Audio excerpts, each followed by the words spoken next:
وہ بچوں نے تار ہلا دی تھی. اچھا ٹھیک ہے، بیٹھ جاؤ. بسم اللہ الرحمن الرحیم، والصلاۃ والسلام علی رسولہ الکریم وعلی آلہ وصحبہ اجمعین. میرے عزیزو، اللہ نے جتنے بھی رشتے انسان کے قائم کیے ہیں ایک دوسرے کے ساتھ،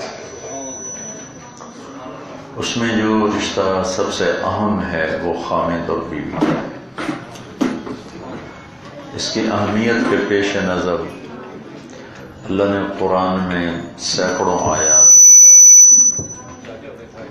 باقی تمام رشتوں کے لیے تھوڑی تھوڑی آیات، والدین کے لیے چند آیات، بچوں کے لیے چند آیات، بہن بھائیوں کے لیے چند آیات. لیکن ایک خامد اور بیوی زندگی کیسے گزارا،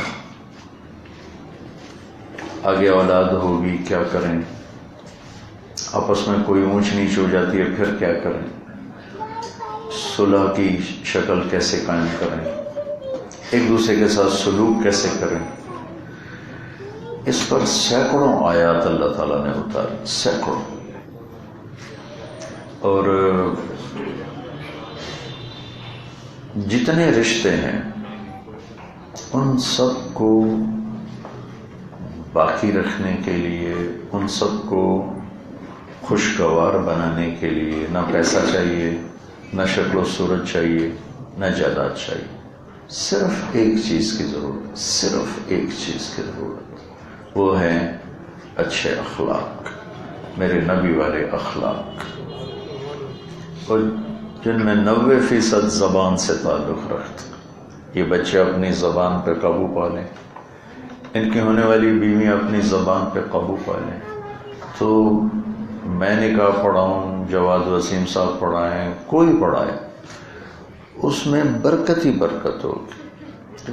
نکاح تو یہ بچے خود، شریعت اتنی آسان ہے کہ یہ اپنا نکاح خود پڑھ سکتے، 2 گواہ ہوں اور یہ بچہ بچی ہوں اور یہ خود اپنا نکاح پڑھا سکتے ہیں. یہ اتنا آسان، اس واسطے کسی مولوی دی، کسی طارق جمیل دی لوڑ کوئی نہیں. جس چیز کی رشتوں میں ضرورت ہے وہ ہے اچھا سلوک، وہ ہے نہیں. اس لیے رشتے پھیکے ہو گئے ہیں، ان میں مٹھاس کم ہو گئی ہے، محبت کم ہو گئی ہے. اور محبت کی کمی جب ہوتی ہے تو جیسے زمین کو پانی نہ ملے تو زراعت کے قابل نہیں رہتی، خشک ہو جاتی. ایسی جب رشتوں میں محبت اٹھ جاتی ہے تو پھر وہ خشک زمین ہو جاتی ہے، اس میں پھل پھلواڑی اگ نہیں سکتی. تو اس لیے اللہ تعالیٰ نے اس پر ایسے پوری صورت اتار دی ہے کہ یہ رشتہ کیسے نبھایا جائے، کیونکہ اس میں ایک بہت بڑی کمزوری ہے جو کسی رشتے میں نہیں ہے. باقی رشتے ٹوٹتے نہیں، یہ رشتہ ٹوٹ جاتا. میری اولاد ہے، فرما بردار ہے، نافرمان ہے، باپ بیٹے کا رشتہ نہیں ٹوٹے گا. میرا بھائی ہے، میری اس سے صلح ہے، لڑائی ہے، رشتہ نہیں ٹوٹے گا. باقی جتنے رشتے ہیں وہ ٹوٹتے نہیں، یہ رشتہ ایک بول پہ ٹوٹ جاتا. اور یہ بہت اہم ہے، سب سے زیادہ اہم ہے. اللہ تعالیٰ نے کسی رشتے کو اپنی نشانی قرار نہیں دیا کہ یہ میری نشانی. صرف اس ایک رشتے کو اللہ نے کہا یہ میری نشانیوں میں سے ایک نشانی ہے. جیسے آسمان، زمین، سورج، چاند، تارے میری نشانی ہے، ایسے ہی خامد اور بیوی. من آیاتہ ان خلق لکم من انفسکم ازواجا لتسکنوا الیہا، کہ میری بہت بڑی نشانی ہے کہ میں نے خامد اور بیوی کا رشتہ بنایا اور اس میں سکون، محبت اور ہمدردی کو ڈالا. اور یہ کیسے ڈالتی ہے محبت اور ہمدردی؟ اچھے سلوک سے. میری زبان کا بول کڑوا ہے، میں بیوی کو سونے میں تول دوں تو کہے گی میں نے کچھ نہیں چاہیے، بول سیدھا کر لی. اور میری بیوی جنت سے اتری حور ہو لیکن اس کی زبان کڑوی بدتمیز ہو تو مجھے اس کی شکل صورت سے کوئی غرض نہیں رہے گی، کیونکہ انسان عزت نفس کا بھوکا ہے. اس کی عزت پر چوٹ پڑے بیوی کی طرف سے، خامد کی طرف سے، بھائی کی طرف سے، ماں باپ. اب نہیں چھوٹے چھوٹے بچے ماؤں کو مار رہے ہوتے، جو تھوڑا سا ان کا ناگواری آتی ہے اور وہ سمجھتے ہیں کہ میری عزت پہ چوٹ پڑی، وہ اپنی ماں کو مارنا شروع کر دیتے ہیں. اتنی چھوٹی عمر سے انسان اپنی عزت کا طلبگار بن جاتا ہے. تو میرے نبی نے ایک خوبصورت زندگی دی، آپ نے 11 شادیاں کی، اللہ کی قسم ہمیں زندگی سمجھانے کے لیے کہ یہ رشتہ کیسے چلتا ہے، کیسے آباد ہوتا ہے۔ اور میں صرف 2 لفظ قرآن کے آپ کو بتاؤں، ایک ہے نساؤکم حرث لکم، تمہاری بیویاں، اچھا اس میں سارا خطاب مردوں کا ہے، عورتوں کو کہیں بھی نہیں، سارا مردوں کا ہے، کیونکہ مرد کسی کی بیٹی کو لے کے جاتا ہے تو اس کی ذمہ داری بڑھ جاتی ہے۔ اور میں دکھ سے کہتا ہوں کہ ہمارا جو سسرالی معاشرہ ہے وہ بہت سخت بلکہ ظالم ہے، سخت نہیں ظالم ہے ہمارا جو سسرالی معاشرہ ہے۔ جوائنٹ فیملی سسٹم بڑی رحمت تھا، اب یہ مصیبت بن گیا کیونکہ ایک دوسرے کے رشتوں کی پہچان نہیں، قدر نہیں، اور ساس سسر چاہے بیٹی کیوں چاہے بیٹے کیوں انتہائی نیگیٹو کردار بن چکے ہیں، جو بہت بڑا پینک کریٹ کرتے ہیں، بہت بڑی مصیبت کھڑی کر دیتے ہیں، بچوں کو زندگی گزارنے نہیں دیتے، ان پر اپنی زندگی مسلط کیے رکھتے ہیں، اپنی ان پر حاکمیت کو مسلط کیے رکھتے ہیں، جس سے یہ رشتہ بکھر کے رہ گیا، ٹوٹ کے رہ گیا۔ ایک لفظ ہے حرث، کھیتی۔ تو ہمارا ملک زرعی ملک ہے، اگر آپ نے کھیتی نہیں کی تو بھی آپ دیکھتے ہیں کہ کھیتی کو کس محبت سے پروان چڑھا ہے۔ ہر گھر میں کوئی نہ کوئی بوٹا تو ہوتا ہے، اس کو پانی دینا، اس کو گوڈی دینا، اس کو کھاد دینا، پھول پھل پتیوں کو دیکھنا۔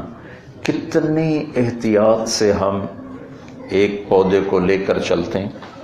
کبھی آپ نے دیکھا کہ پودا نہیں چل رہا تو سوٹا لیتے کھڑے، چلنا ہے کہ نہیں چلنا، میں تیرا سر پاڑ دے۔ کبھی کسی پاگل کو دیکھا تو جو ایسا کر رہا تو وہ پاگل ہے، دیوانہ ہے۔ کھیتی کتنی احتیاط مانگتی ہے۔ صرف آپ زمیندارہ پڑھ لیں، آپ کو بیوی کا تعلق سمجھ میں آئے گا، بیوی کے ساتھ چلنا کیسے، جیسے اپنے کھیتی کو چلاتے ہو، کس خوبصورت انداز میں چلاتے ہو۔ اس کا پانی چاہیے تو فوراً، کھاد چاہیے پیسے کوئی نہیں ادھار لے کے ڈالو، سپرے چاہیے پیسے کوئی نہیں ادھار لے کے ڈالو، اس کی کٹائی کا وقت آ گیا، مزدور کوئی نہیں دگنی پیسے دے کے مزدور ڈالو۔ میرا تو زمیندارہ گھر سے تعلق، میں تو اپنے گھر کا، یہ میں کسی تفسیر سے پڑھ کے نہیں بتا رہا، آپ کو آنکھوں سے دیکھ کے بتا رہا ہوں کہ اس رشتے کو جتنا زمیندار اپنی کھیتی کی حفاظت کرتا ہے، اتنا یہ بچے کر لیں، میں کر لوں، یا آپ سب کر لیں، آپ سب شادیوں والے بیٹھے ہیں، تمہارا گھر انتہائی خوبصورت ہو جائے، آباد ہو جائے۔ اسی میں ایک خوبصورت بات ہے، اضافہ بھی ہے، مزے کی بھی ہے، کہ ہم کبھی بھی نہیں چاہتے کہ ہماری پیداوار کم ہو، کبھی بھی نہیں چاہتے، ہم ہمیشہ چاہتے ہیں پیداوار زیادہ ہو، پیداوار زیادہ ہو، پیداوار زیادہ ہو۔ اور اللہ نے اسے کھیتی کہا ہے تو اس کی بھی پیداوار اولاد ہے۔ یہ بے وقوف کہتے ہیں کم بچے خوشحال کرانا، لفظ کھیتی بتا رہا ہے کہ اس سے اولاد مانگو، جتنی ہوگی وہ اپنا رزق لے کر آئے گی، وہ کوئی ساڑھا تھوڑے لے کے آئے گی، اس کے ماتھے پہ اس کا اپنا رزق لکھا ہوتا، وہ لے کے آتا۔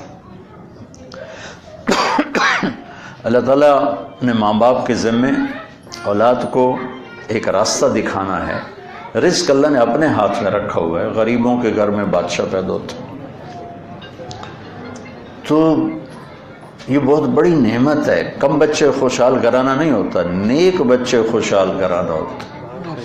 ایک بیٹا ہو نافرمان ہو تو سپ بن گیا، ایک بیٹی ہو نافرمان ہو کیا اچار پاوے، 10 بیٹے فرما بردار ہوں تو ماں باپ کی آنکھوں کی ٹھنڈک بن جاتی، اور ایک کوئی بیمار ہو جاتا ہے، کوئی موت آ جاتی ہے تو کھڑے ہوتے ہیں پریشان۔ میرا گورنمنٹ کالج میں ہم اکٹھے پڑھتے تھے، اللہ اس کی بخشش فرمائے، ماں کی طرف سے بھی کروڑوں پتی، باپ کی طرف سے بھی، ماں کی جائیداد بھی بے شمار تھی، باپ کی بھی، تو اس کا ایکسیڈنٹ میں انتقال ہو گیا، تو میں گیا تعزیت کے لیے، ان کی والدہ کو پتہ چلا کہ میں باہر بیٹھا ہوں، مجھے اندر بلا لی، گھر میں بلا لیا، تو اتنا روئی، وہ میرے گلے لگ کے اتنا روئی کہ ایک تو اس لحاظ سے وہ کہتی تھی میرا ایک ہی دوست ہے طارق جمیل، لیکن جو میں بتانا چاہتا ہوں، کہنے لگی میں نے اس کے باپ کو اتنا سمجھایا کہ اولاد اللہ کی نعمت ہوتی ہے، اللہ اور کرنا ہی بھائی کوئی کافی ہے، کوئی کافی ہے، کوئی کافی، کہ وہ ہمیں چھوڑ کے وہ چلے گئے۔ تو لفظ کھیتی میں یہ مطلب ہے کہ تو بڑا پاگل پان ہے کہ بھائی میں اکھا میری کپا 100 من دی بجائے 20 من ہوگی، تو مجھ سے پاگل ذمہ دار کون ہوگا؟ میں وہ میری گندم 50 من کی بجائے 15 من ہوگا، کوئی ایسا پاگل ہے؟ حرص کے لفظ میں ہی یہ ایک خوبصورت پیغام ہے۔ یہ زمین کا چپا چپا انسانوں سے بھر جائے پھر بھی روٹی کم نہیں ہوگی جو وہ اوپر بیٹھا ہوا ہے۔ یہ جو رزق میں تنگی آئی ہوئی ہے، یہ سودی نظام، جوا، سٹا، سٹاکنگ اور دھوکے بازی، فراڈ، یہ وہ چیزیں ہیں جنہوں نے رزق کو تنگ کیا ہوا ہے۔ سٹاکسٹ نے، جوئے والے نے، سٹے والے نے، سود والے نے، تو اور دوسری ہماری دھوکہ بازی، ہیرا پھیری۔ آج کی تجارت وہ بھائی بند ہو گیا جی۔ عادل دیکھنا ذرا کتار نہ کر رہا ہوں۔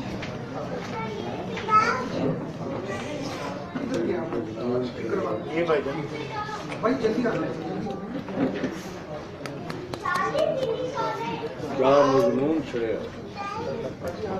اللہ ہی چھیڑتا، بندہ چھیڑ سکتا۔